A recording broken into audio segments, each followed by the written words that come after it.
What's up? It's Andy Grammer with Jag. Hi, this is Carly Rae Jepsen, and you're listening to Jag. Hey everybody, it's Joe Jonas hanging with Jag. This is Heather Knox with the hottest Jag I've ever seen. Ryan Seacrest with Jag. It's B.O.B. checking in with my homie Jag. So much swag with my homie Jag. It's the Jag Show podcast. Welcome in and thanks for spending a few minutes with me today. Definitely want to get to some tools and lessons that I've been learning about this week in podcasting. But first, a bit of podcasting news. Google has finally come up with their own podcasts manager that you can see what people are listening to in your Google Podcast. Very easy to set up. There's a link in my show notes. All you need to do is have a Google account and have access to the email address associated with your show. You can set it up in about 5 minutes. Apple and Spotify, though, continue to be number one and number two in the podcasting space. Spotify is really trying to make a run at Apple, though. They beat out Apple in terms of total listening in many foreign countries, Africa, Australia, even Canada. They lead Apple Podcasts in the state of New Jersey, and momentarily this week, they had taken the lead over Apple in both New York and Apple's home base of California. There's a lot of data here. If you want to see it, there's an article from VoxNest in the show notes as well.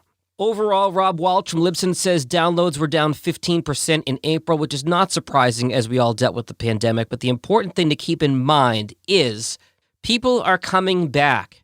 I go back to Matt Kundle's analogy. It's like somebody fired a gun in the middle of a grocery store. Everybody's scattered, but sooner or later, they realize they needed to come back for milk and bread and eggs.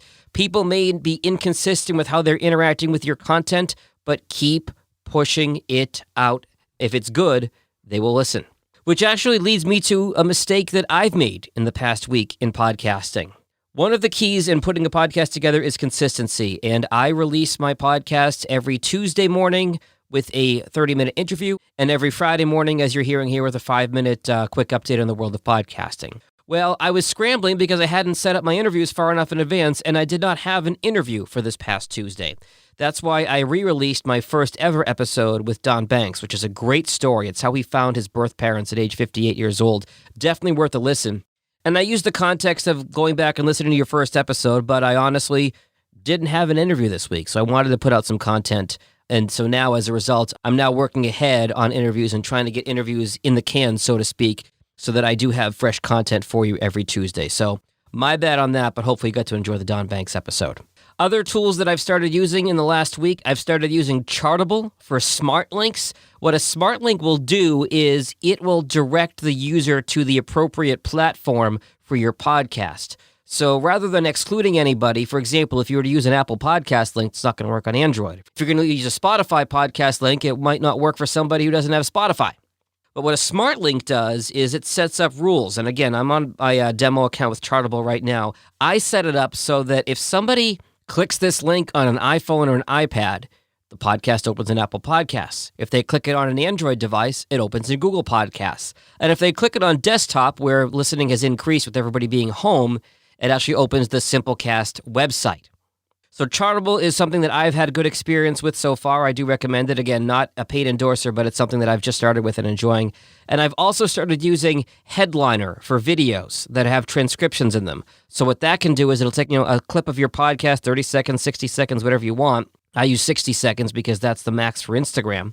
And it's a little video teaser. You can put a picture of your guest, you can have a transcription of what they're saying, and you can do a post on Facebook or Twitter that has the link to the full show, the smart link, and then it has the video as well. Click the video. Oh, that's interesting. Oh, the link is right here. Oh, it opens in the easiest way for me to listen to the podcast. So I've been using the combination of Chartable and Headliner, largely for our Michigan Motors Forward podcast, but also the Jag and Detroit podcast. It might be how you're listening now. A couple quick podcasting notes before I leave. Congratulations to This American Life. They've won the first ever Pulitzer Prize for audio journalism.